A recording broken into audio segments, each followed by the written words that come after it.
Praise the Lord. काल मला मार्केटला जात असताना एक घटना पाहायला मिळाली. पान शॉपच्या बाहेर दोन मित्र होते. ते एकमेकाशी बोलत होते आणि त्यावेळेस एक मित्र दुसऱ्या मित्राला म्हणतो की त्यामध्ये सुपारी जास्त घालून आण. मग दुसरा मित्र जातो आणि त्याच्या जे हवा आहे त्याच्यामध्ये तो जास्त सुपारी घालून आणतो. त्यावेळेस मला हे पाहून खूप वाईट वाटलं. ह्याच लेकरांना आई वडील लहानाचं मोठं करतात.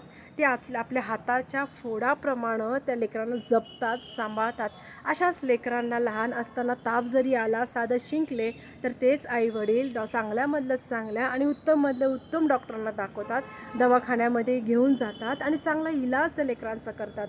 मग ज्यावेळेस डॉक्टर म्हणतो की हे औषध तुम्ही त्या लेकरांना 3 टाईम द्या आणि हा डोस इतका इतका द्या.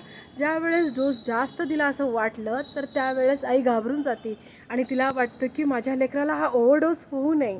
मग प्रियानो, हेच लेकरं जेव्हा मोठे होतात तेव्हा आपल्या शरीराशी खेळतात, आपल्या शरीराला जे नुकसानकारक आहे असे पदार्थाचं ते सेवन करतात, असे पदार्थ ते खातात.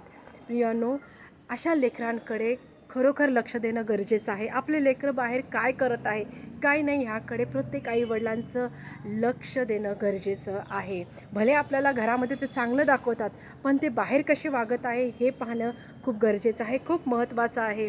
त्यांना परमेश्वराचं भय सांगा, त्यांना परमेश्वराचे वचन सांगा. प्रियानो, ज्यावेळेस परमेश्वराने मोशेला ज्या 10 आज्ञा दिल्या त्यामध्ये असं लिहिलेलं आहे की आपली आई व आपला बाप ह्याचा तू मान राख. जोपर्यंत आईवडिलांचं भय लेकरांमध्ये येणार नाही तोपर्यंत परमेश्वराचं भय लेकरांमध्ये येणार नाही. ह्याची काळजी तुम्ही प्रत्येकाने घ्या प्रियानो. आणि लेकरांनी पण आपले आईवडील जे सांगतात ते ऐकणं गरजेचं आहे. आपले आईवडील जे म्हणतात ते देखील ऐकणं गरजेचं आहे.